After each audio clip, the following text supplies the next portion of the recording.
Oh, Hello. oh. Hello, Michelle. Hello, Dan. Dan the Catman here, and Michelle the Oh, I don't know. uh, Come up with something clever for me. Michelle the Cat Whisperer. I like that. Welcome to episode 37 of the Shelter Cats podcast. And I recorded this pre Michelle. You have poo pooed the use of my saying BM. For obvious reasons. My grandmother used to say that. Are you going to have a BM? No, I'm going to go to the bathroom. But anyway, welcome to episode 37 of the Shelter Cats podcast. And we are re-recording the intro for several reasons. One, any opportunity to have a chat with my co-host, Michelle. Hello, Michelle.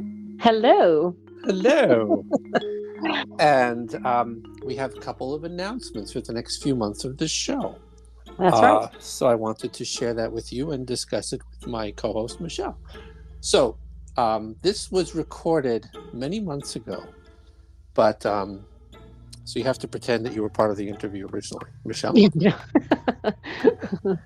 So before I do my preamble, just a couple of announcements. We are going to, I guess, essentially slow down for the next 2 months. Yeah. Is that? That sounds like a fair description. Yeah. So for February, March, there will only be 2 episodes per month. Every other week. Right. Just to I'm feeling. I know you and I discussed this, but I thought we discussed this in front of all the cats and the cat people. I'm feeling a little burned out. Yeah. To be perfectly honest. Yep. I think it's the time of year. I think it's just more difficult to get people to agree to be interviewed and to get schedules nailed down. People are busy. It's after the holidays, and I don't want to come off as anything other than my best. And if I find my focus is off, I feel it's important to kind of slow down. There's plenty of content to spread around, and just give it and just kind of focus on the back end a little bit. What do you think? Yeah. No, I think that's great. Like you said, we talked about it, and burnout is no joke. It can take its toll. And when you're overwhelmed with regular 9-to-5 work, passion projects, just having a life, just taking care of yourself, taking care of 7 cats, Dan, it can get overwhelming. Who me? Yeah, that would be you with the 7 cats, because I currently only have 2. Delilah and Legs. That's right. I love Delilah, but Legs is still my favorite cat name of all time. Whenever I hear that, I think of like the Rockettes and their legs kicking up and down. He would make a phenomenal Rockette. A cat Rockette. We had Gemma Smith, who has the Cat Beret show. Perhaps we should talk to her about adding Legs to the show. I think that would be an awesome idea. Now that's using the noggin. Yeah, I think he would look great in a little, like a tutu maybe, or some kind of little sequined number maybe. A boa. Yeah, he'd be fantastic in a boa. Well, if you put your male cat in a tutu, he's gonna have a talk with you afterwards. Yeah, but he was fixed a long time ago. I don't think. Ma, we have to talk about this outfit you put me in. I'm confused about my identity now, Ma. When's Ralph coming over? I need another man in the house. So we're gonna slow down. We're gonna focus on the website, because that website needs to be worked on. Yep. We're gonna get Ralph to finish the theme song. Yep. And we're just gonna focus on. We have content coming up. We're gonna be interviewing that famous person who is doing famous person things, so he keeps delaying us. Right. We have Kate Simmons coming back with an update on the very serious saga of Toast and Spirit. I have Flossie Carter, who is a tech influencer who every one of his videos features his cat White Shoes. Mm-hmm. So he's reviewing all the latest smartphones, and his cat White Shoes will sit on the phone while he's discussing it. And White Shoes has her own song, That's great. Tell like please kind please of. tell me White Shoes is like she has white feet. Is that what it is? That she has Yes, little white paws? Yeah. she's a dead ringer for my Penelope. She's got white feet and she's a gray tabby. Mm. So we're gonna focus on on future content and the website, and just to make sure that we're presenting the best possible front. So we're going to slow down for at least the next 2 months. Yeah. Yeah. There'll be plenty of content, which leads me into the following. Um, we're ongoing, and we want to talk to everybody. The way I've always felt about this is that this is an open forum for anybody who's had any positive impact on shelter cats and homeless cats. Yeah. Yeah. That's why, from actors to my friend Shari, who was on an episode about her cat Jasper, she's asked to come back on with more Jasper stories. Even so, if you have an amazing cat, if you're a famous person, a not famous person, if you own a shelter, if you just do rescue, if you feed homeless colonies, if you have a house full of fosters, anything, we want to talk to you, because every story about homeless cats and shelter cats is a story we want to hear. Absolutely. Yep, that's right. That's right. So we want to hear from you. So you could email us, Dan@sheltercatspodcast.com or Michelle@sheltercatspodcast.com. Yep. The website is currently TylerTheCat.com, but it will be ShelterCatsPodcast.com. You can go there, but it's an empty website right now. It's a create your own website.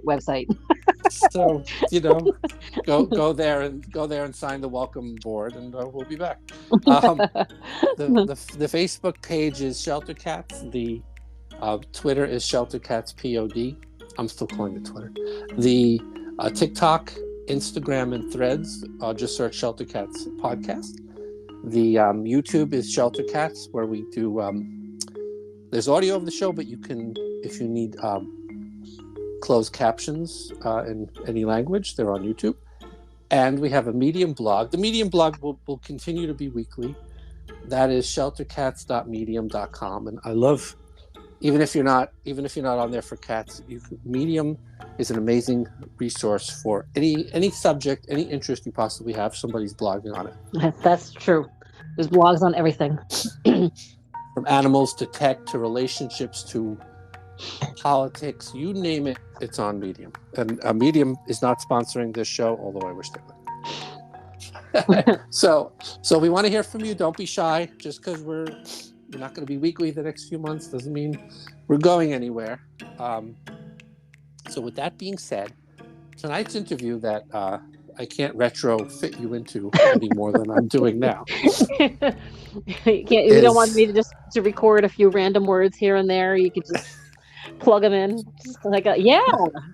Oh, that's yeah, and great. that would be after. That would just be, and now Michelle reacts to the interview afterwards. That was really great. I wish I was that good at editing, but I'm not. So we have Gina from my hometown, Strays of Brooklyn. She's an independent rescuer. She's originally from Kazakhstan. And she came here, and she's only been doing rescue a couple of years, but I grew up in Brooklyn. You grew up on the island, on Long Island, right, Michelle? Me? Oh no, I grew up upstate. You grew up upstate? Yeah, I'm a capital region girl. That's why I don't hear a Long Island accent. Well, tell that to people that are up in the Albany area, because they all think I have a Long Island accent. I could safely say you do not have a Long Island accent. I guess it depends on where I am. You do not. You have a very cosmopolitan accent. Oh, why? Thank you so much, Dan. I really do appreciate that. We've moved up from commanding to cosmopolitan. So I grew up in Brooklyn, and I moved out of Brooklyn in 1996, and the cultural changes since I left are amazing, and it was a melting pot when I was a kid.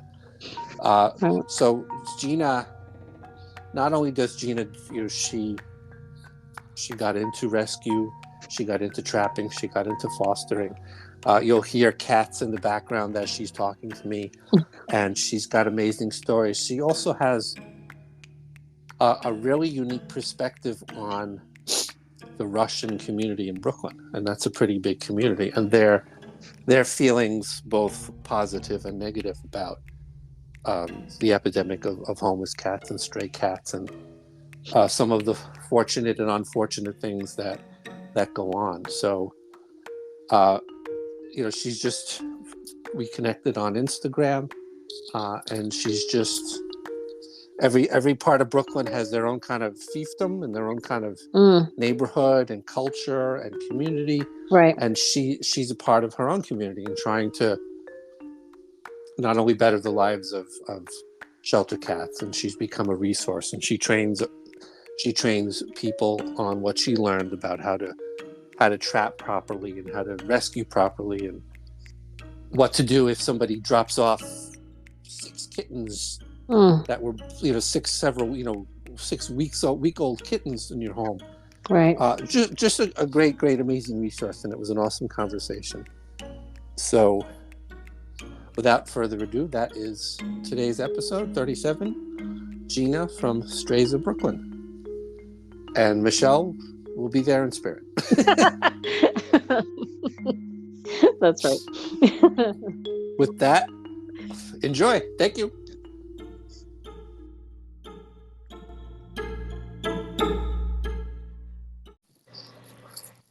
Hi, Hello.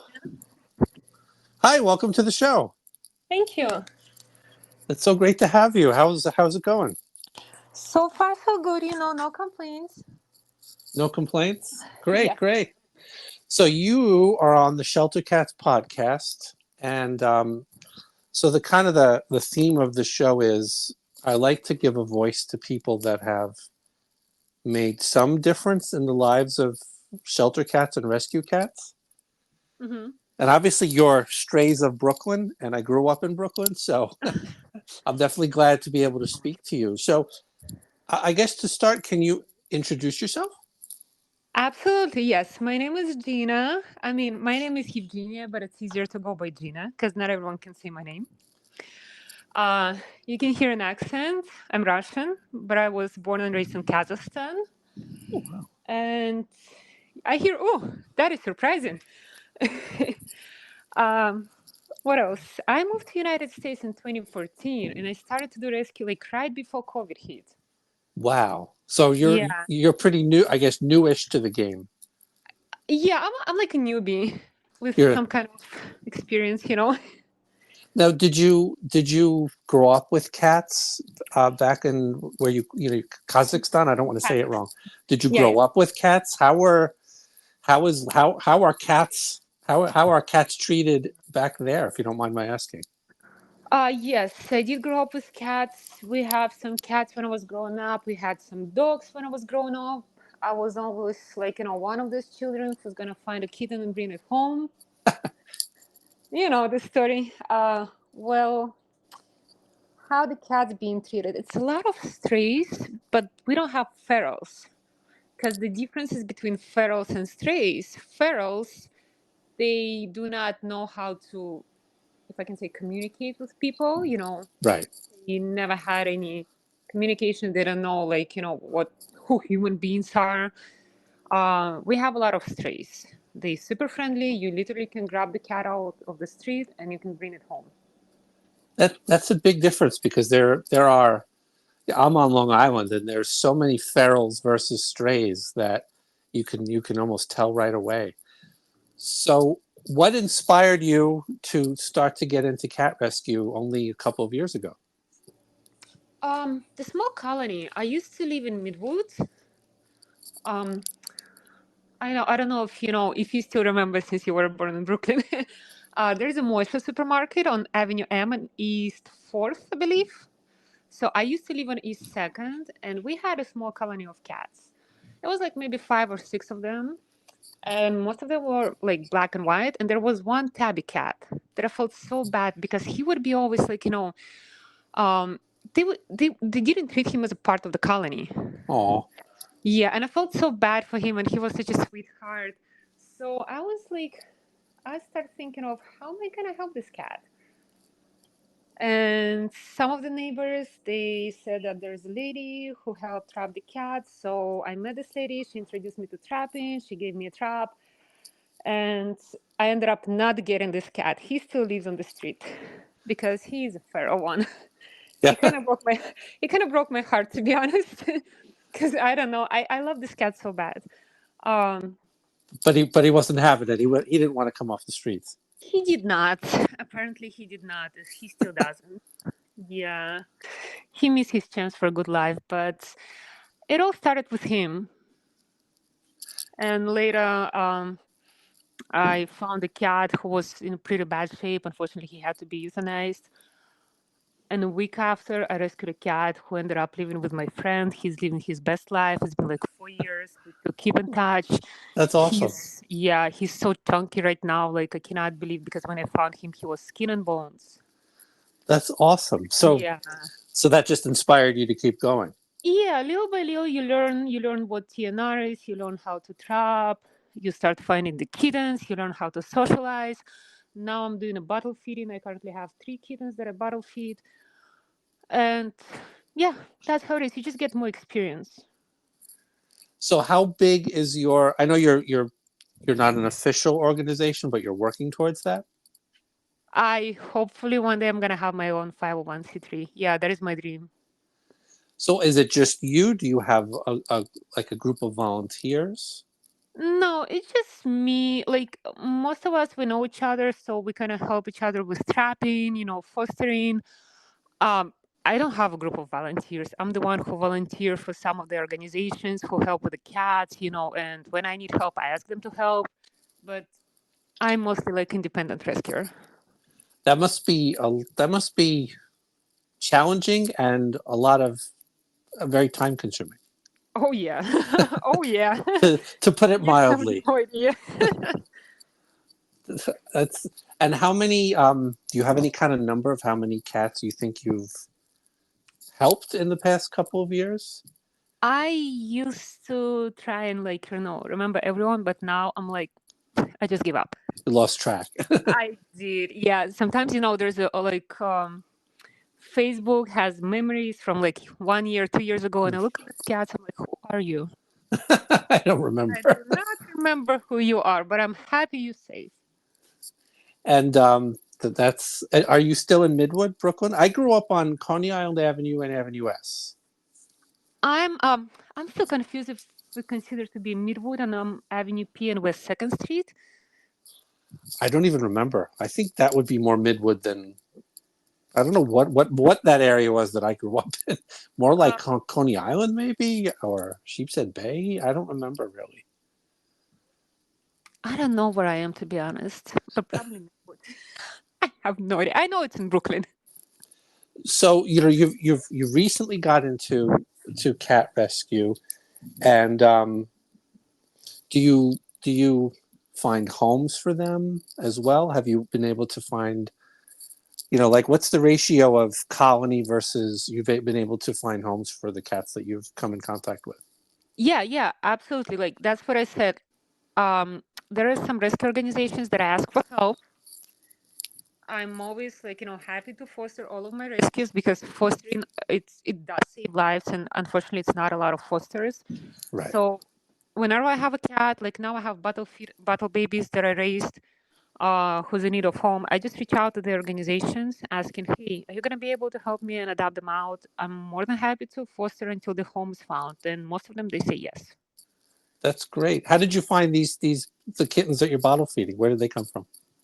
Oh, from fellow rescuers, from Facebook, from all over. Mostly from the, mostly from the Facebook.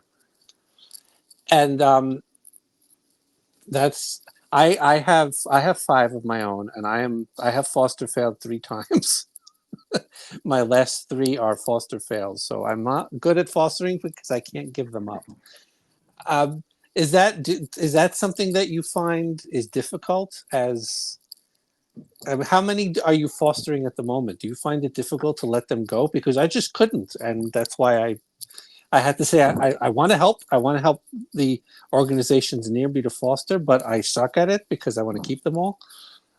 Do you find that a challenge? At this point, I do not because I don't even know how many animals I have in my place. I know I have six of my own. My Wow. first two cats, I got them from the breeder. Shame on me, honestly speaking, but I didn't pay. She was just giving them away to someone that she knows and who's going to be able to take two cats because they were bonded. And I'm happy that I told her right away, my cats are going to be fixed. Right. So, out of two, only one is alive right now. Unfortunately, I had to put my cat to sleep. She has a lymphoma. I'm sorry. Um, it's Oriental short hair cats, the one that looks like Siamese, but they come in different shapes and colors. Right. Mine are orange. So mine are six. Out of these six, five are foster failure. Wow. Okay, And so you've been in the five, same boat. yeah, out of five foster fails, I rescued four. That's awesome. Yeah, I have one who's a special need. Um, she has ataxia. I don't know if you're familiar. It's a neurological disease. It's close to like you know about cerebral palsy. Sure. So it's kind of the same, but she doesn't. She walks a little different. The doctor said that she doesn't feel the the ground. Okay. So Yeah, mobility is a little bit of an issue. a little bit of an issue, but not as a big issue.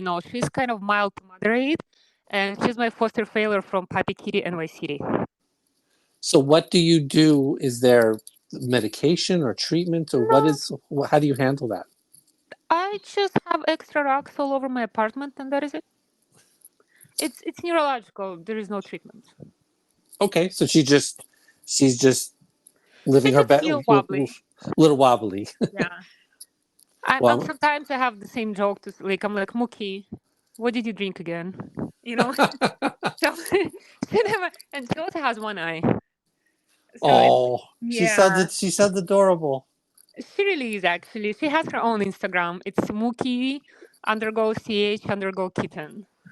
I'll definitely check it out. She sounds like a little pirate. She is, and she's a little bully. So a few weeks ago, I interviewed New York City Cat Rescue Alliance, Greenpoint Cats, and Puppy Kitty Yeah, NYC. yeah. I was listening to this podcast. Thank you, thank you. And just like not just hearing the challenges that they go through on a daily basis, and since then the ACC in Manhattan closed to intake.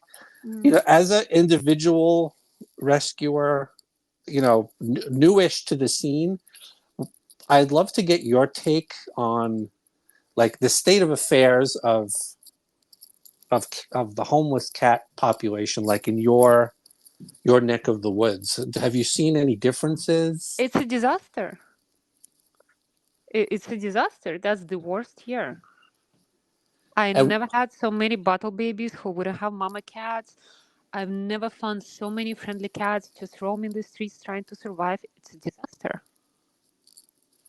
do you have any idea why? Do you have, I'd love your insight as to kind of what's going on or how you think, if you could change it, if you could make it better, or if you could speak, if I could ever get the mayor on this show, which I know will never happen, what would, how would you change it? Because that's what I'm hearing from just, people unable to fix their cats, the people not knowing, not being aware Um, of the resources. Is it, well, what do it's you think is the cause? the cause. Honestly, I just see it in Russian community, backyard breeders, people who don't fix their cats because they say, "Oh well, but it's natural." You know, people giving away cats, kittens on a Facebook who's not fixed. It's just a disaster, and I don't know how many times I've been trying to explain to these people. I'm like, you have to fix them. It is good for their health. there is overpopulation on the street. Kittens are dying. Cats are dying. Do Right. not do it to an animal. It's not fun to have litter after litter, and it's plus it's probably painful for the Right. cat to constantly have kittens. I'm like, don't do it to your animal. These backyard breeders, all you do is like you see this Scottish fold, British cats. They're looking for home, adorable kittens. I'm like, I have so many adorable kittens, but when I post someone for the adoption, because I never give a cat away. I always go on a Facebook and I tell everybody like, um, kittens for adoption through the organization only. Right. And I never have any inquiries. Like, nobody ever tell me, oh my gosh, adorable kitten, how do I apply? And when you open the Facebook, especially Russian groups, and you see that all of these breed kittens and cats looking for the homes, and there's so many messages, not like messages, there's so many comments saying, how much? Ugh, that breaks my heart. And I'm looking at it and I just don't understand why would you choose breed over an animal in need of home? I have a breed myself, and that's why I said like shame on me because I didn't know about the rescue. I wanted to Right. have a cat. I grew up with a cat. I grew up with a dog, but I don't have time to have a dog. So I'm like, okay, so I'm gonna get a cat. And honestly, I look at it and I'm like, such a shame on me. Honestly, such a No, shame on me. you were new. It lesson Yeah, learned. I didn't know about it. Yeah, I didn't know about it, but now it's all over. So I would now, if I would looking for, if I would be looking for a cat, I would just go and pick up a cat from ACC. There's so Right. many great animals on a death row for no reason, just because they're at full capacity. My most recent foster fail is he's a 13-year-old from death row in ACC, and Yeah. he is like a 13-year-old kitten. You know, I asked one of the Brooklyn rescuer to help me and pull the cat from death row from ACC. It was like a year ago. He happened to be the sweetest cat ever. yeah, they make. I wasn't aware that there's that much of a like a backdoor breeding culture in your particular community. Oh, That it's a lot. You go to a vet and all you see the backyard breeders, they come to vaccinate their animals. Sometimes, like I do it on purpose. I ask, do they have snap tests? Do they have vaccinations?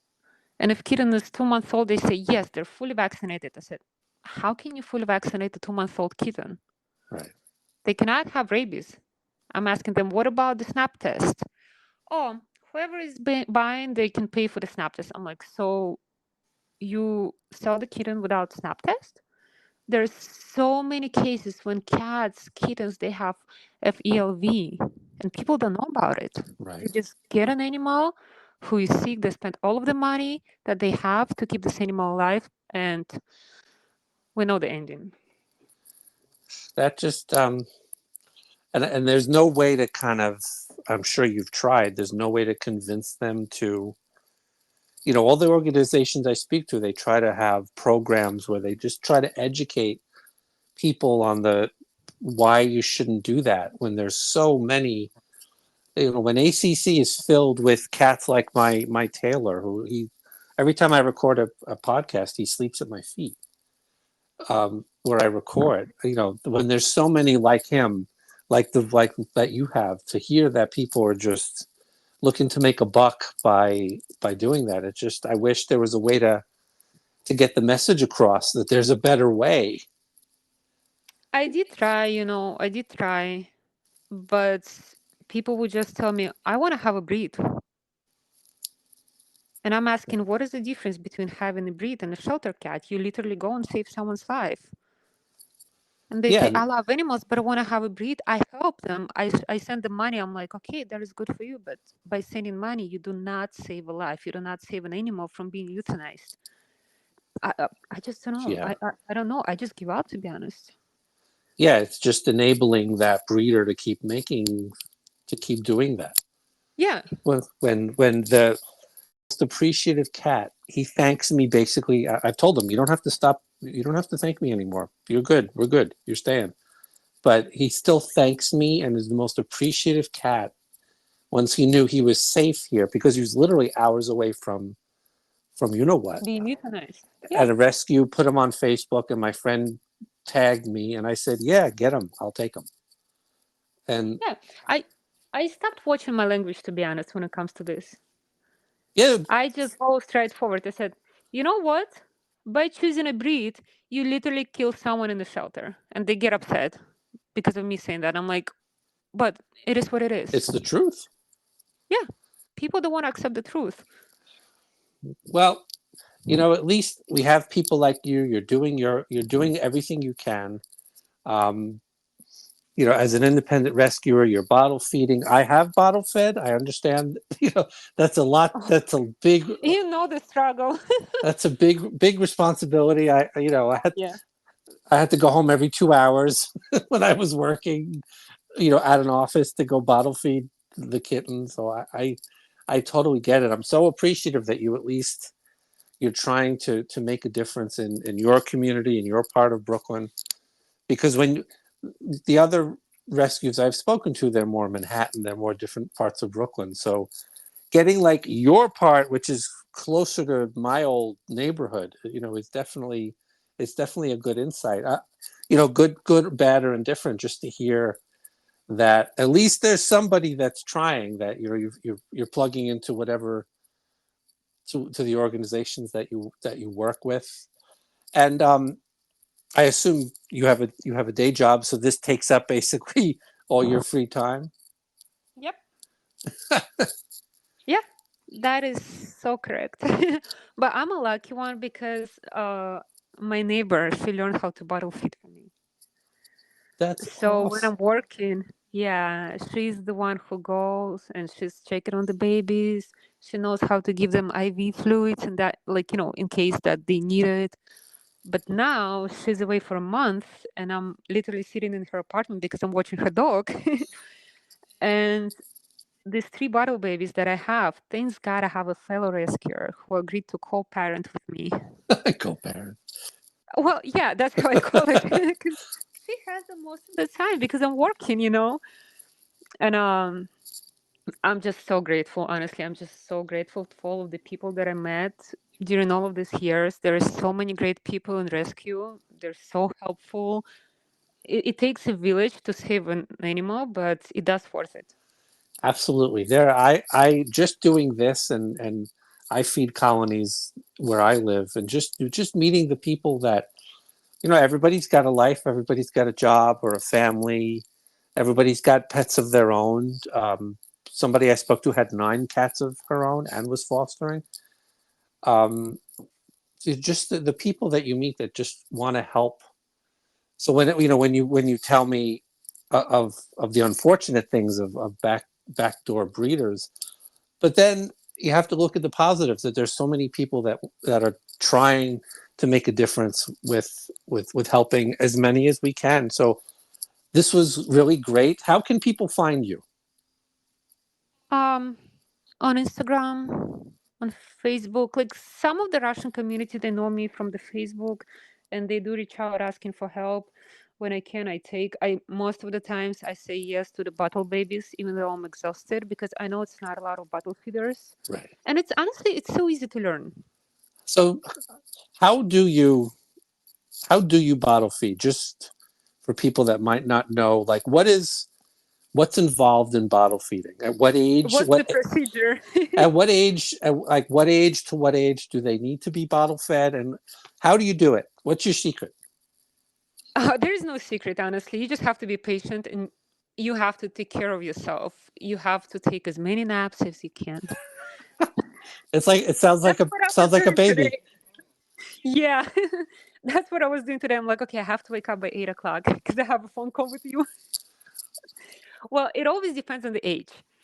From 1 day to 1 week, they have to be bottle fed every 2.5 hours.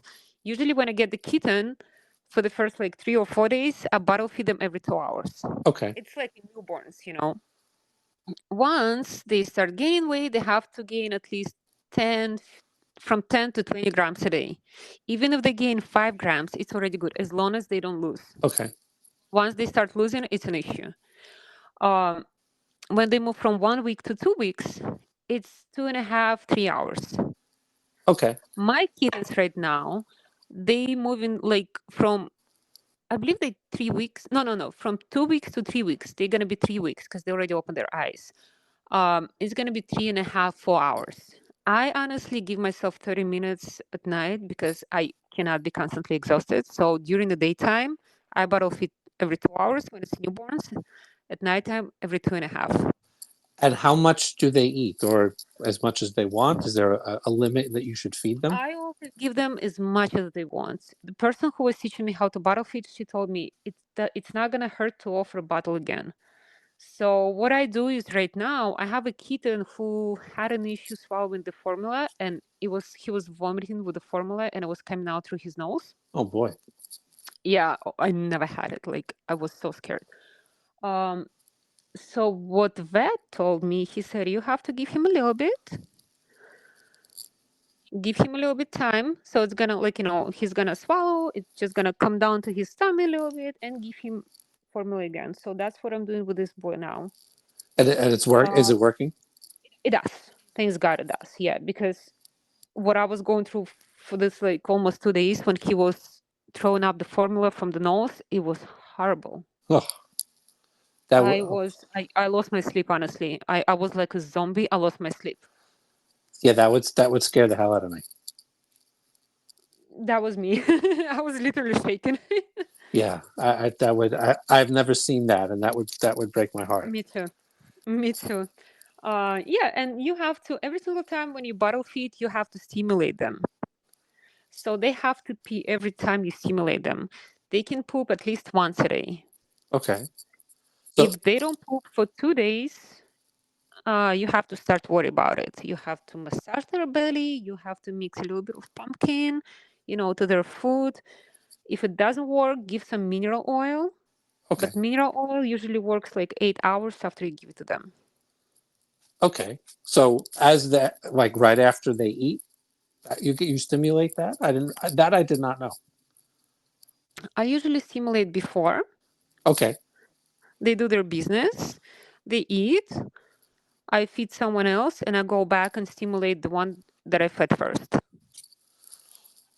that I only had one, and this was a long, long time ago. So that is that's amazing. Yeah. And once they move closer to 4 weeks, the little funks, they start coming out. I start mixing a little bit of canned food for the kittens with the formula. So in that case, for them, it's going to be easier to switch to the canned food. And Mhm. they'll turn into really good pets because you've had so much contact with them. Yeah. So Yeah. They love people. They love people, but sometimes it's too much. they, they, Sometimes I had a kitten. Actually, I had a pair of kittens. I couldn't shower. I couldn't go anywhere. They would just follow me. I would wake up, they would sleep on my neck, and I'm oh, allergic. you're allergic? Yeah, I have asthma and I'm allergic to cats. Well, Uh, when it's yeah, oh my yeah, god! I I know. did that. When it's a pollen season, I'm dying. I'm just dying. You do cat rescue, and you're allergic to cats. Now that is dedication. Damn it! I love it.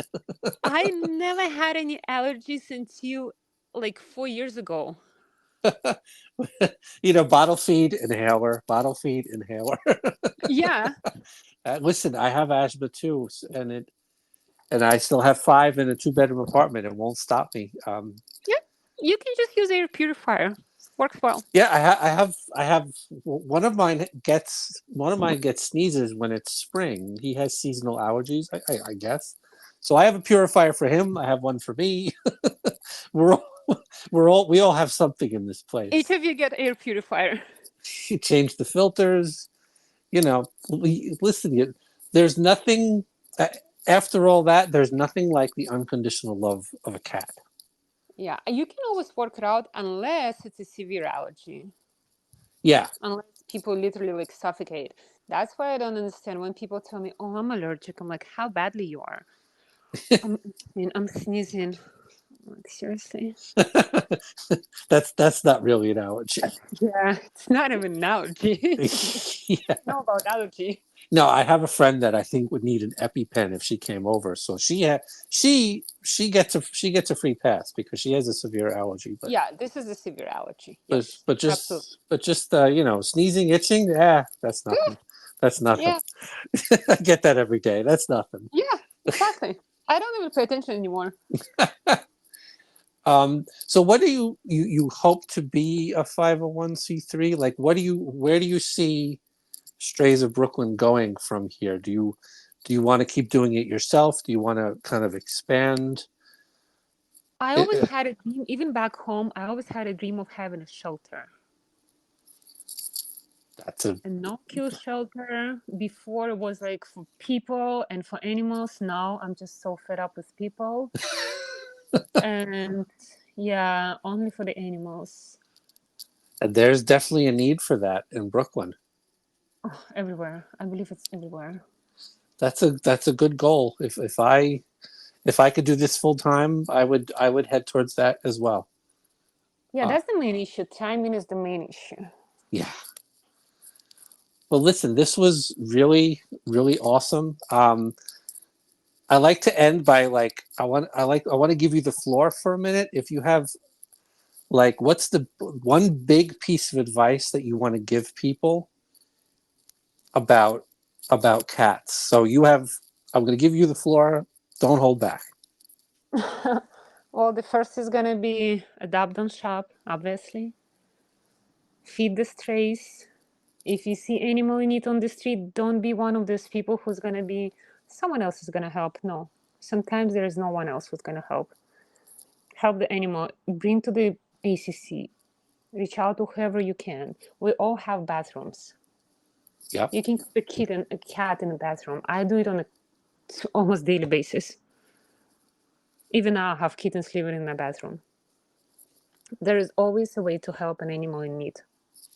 Because one day it might be you who's going to need help, and someone is going to pass by saying someone else is going to help this person. So treat animals the way you want to be treated yourself. I could not agree more. I could not And agree spay and more. neuter. Spay and neuter. Get involved in rescue. Do TNR. Feed the colony.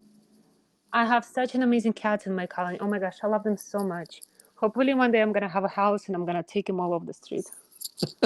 And these are by the supermarket, this colony? No, no, I moved out from there. I don't wanna disclose the location because there are a lot of Okay. bad people. Okay. Of course. I Of never tell course. people, yeah. But when I started feeding my colony, it was 3 years ago when I moved to where I am right now. I took 9 cats off the street. Wow. I also believe that you can start socialization from the street. Like it took me 3 years to pet 2 cats from my colony. And how did you finally break through? You come, you feed, they know you, you sit next to them when they eat. What I'm trying to do, I'm not trying to pet them right away. I just hold my hand next to them. And little by little, you try to make a move like if you would pet, but you do not pet. You just see how animal is gonna react when they're gonna see your hand on top of them. So I just start gently, little by little. I see the reaction. Sometimes they run away. Most of the time they run away. But apparently, if they feel comfortable sitting next to you, they're gonna let you pet them. One of my cats actually that I saved, he was my TNR project. Him and his brother.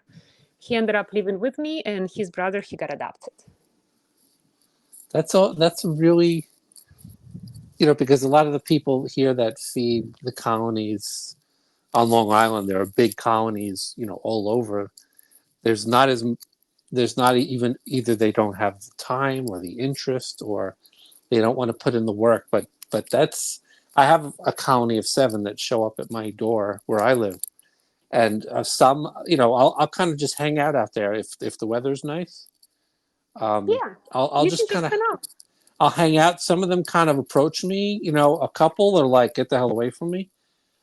But I like that idea of kind of keeping your hand there, and see who reacts well and who reacts not so well. Yeah, I have how many? One, two. I have two semi-feral cats that I have in my apartment right now, and one she had a full mouth extraction because her teeth were so bad, and she actually got lucky because I was bottle feeding her son. Unfortunately, he was the only one who made it, and the person who found him, he reached out to me like maybe a week or 2 weeks after, and he said, "I know where his mom is. I keep seeing her."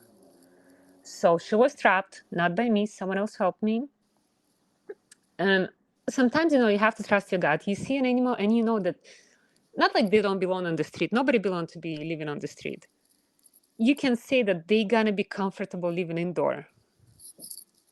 So that's what Freya is. She's so comfortable. She adjusted so well. And I have a feeling that she used to be an indoor cat.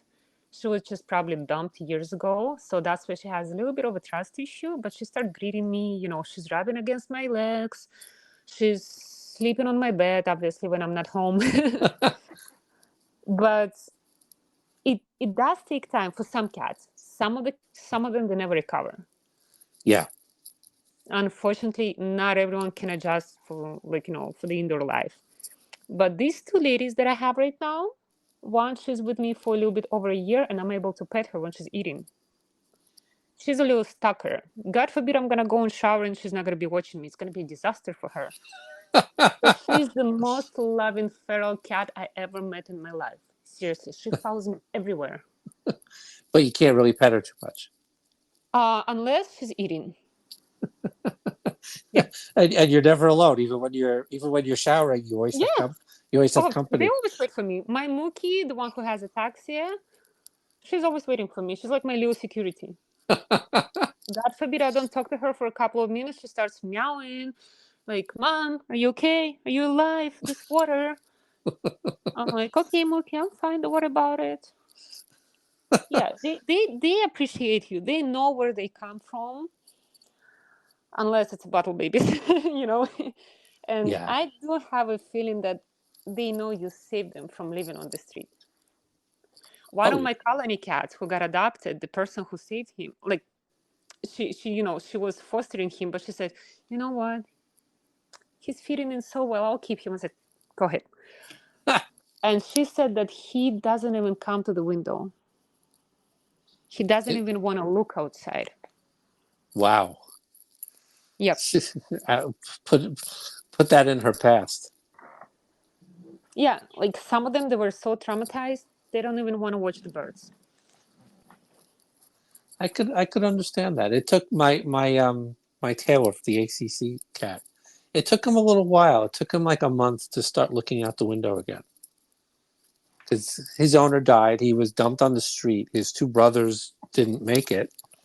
And then he was Oh, brought to ACC and he had withdrawn a lot because of what he had been through. The super of the building just basically kicked them out. oh my gosh. And he cried the first couple of nights. He cried for his. It took me a minute to kind of figure out, like, why are you crying? He just would cry all night, and I think he was confused and was trying to look for his brothers. So Um, it took him a couple of weeks, and he was older and he hadn't been fixed, so he had to be fixed at 13. He had some dental issues. It took him a couple of weeks, and then he adjusted like in the snap of a finger. Like my four took him in and they cuddled with him, and then it was like as if he'd always been here. It was just when it dawned on him that he's safe and this is his retirement home. you know, he became the most appreciative cat, and then he started like looking out the window again. That's interesting that you said that. It took him a little while. I have a cat that I rescued over a year ago. She was so pregnant. And not a fun fact, the sad fact actually, that I met her the day before I euthanized my cat. Oh Because wow. I already knew that the next day we're gonna go to work and it's gonna happen. You can say, everyone were telling me you gotta know when time is gonna come. So I Sure. realized that I knew. And I was on my way home from work or from a friend of mine, I don't remember, and I saw her. I gave her some food, and I couldn't take her because I had a cat who was dying. The next day, I euthanized my cat. I went back to look for her. I couldn't find her. And almost a year later, I'm going home and I see this same cat that I saw last year. I didn't have a trap on me. The next day it was raining, so I came back 2 days after. I found her in 2 minutes. I trapped her, and 4 days later she gave birth to four kittens. She was so sick. She had a broken funk. It was decaying. It was broken to a gum. Oh boy. Yeah. So when the vet was doing her dental, she said that she didn't even do stitches because the pus was coming out like a fountain. Oh, And it took her a year to leave the room where she was living. I would leave the room open. I would be trying to play with her. I wouldn't leave food for a whole day. She wouldn't leave the room. That's how traumatized she was. it's like, can you even, you know, I always want to know what they're thinking. Could you imagine just having to deal with that, and then it's just unfathomable to just what they go through, what they deal with, and They go through hell. that some can learn to trust and love again, like your guys, like my old man. My younger cats look at him playing with toys, and they're exhausted, and he's almost 14. And he plays and plays and loves toys. And every day that I work from home, he'll sit at my feet all day when I'm working. When I used to work from home, oh my cats, they wouldn't just leave me. They would sleep on my keyboard. I would literally have to move my screen. So I'm like, Gabby, can you just move a little bit so you're not going to be on camera at least? They were Yeah, like all over. Yeah. it's great. Well, listen, I could talk to you for hours, but thank you so much for your insight on your community, good and bad. Most of all, thank you for what you do. Waking up to bottle feed and just, you know, everything you do. Thank you so much. So your Strays of Brooklyn, she's on Instagram. Go follow her. She'll be a 501c3. She's going to open a kick-ass shelter one day. Thank you so much for being on my podcast. I really Thank you for appreciate it. having me. Thanks a lot. This was great. And good luck with everything. Thanks a lot, then. Thanks. Take care. Bye bye. I gotta go and bottle feed my babies. Oh, good timing. Good timing. Yes, it is. Okay. Bye now. Bye-bye. Bye.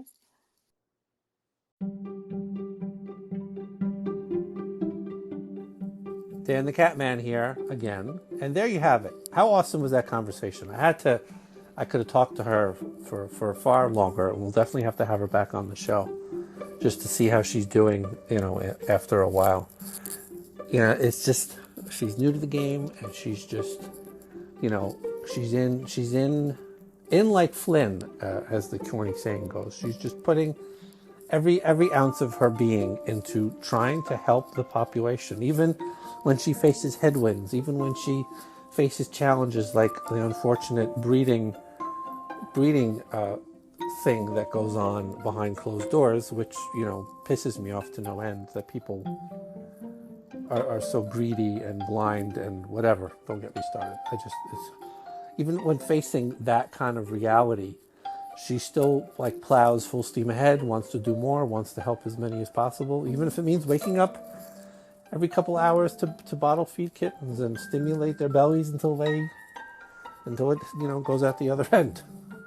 So thank you, Gina, so much. She is Strays of Brooklyn, so just search Strays of Brooklyn on Instagram and follow her. She posts a lot of the cats that she rescues. So Strays of Brooklyn on Instagram.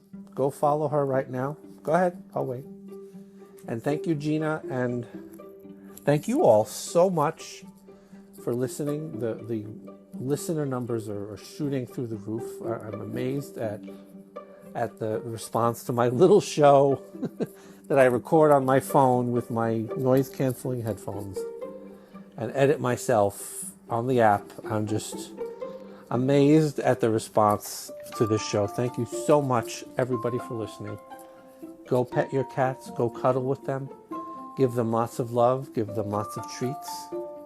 My gang always stays with me where I record in my home, because they know this is a good thing. And we're going to keep talking to more people. We're going to keep giving a voice to as many people I could find as possible. In the meantime, go pet your pets. Go pet your cats. Even if it's a dog, go pet your dog. And we'll see you next week. Thank you and good night.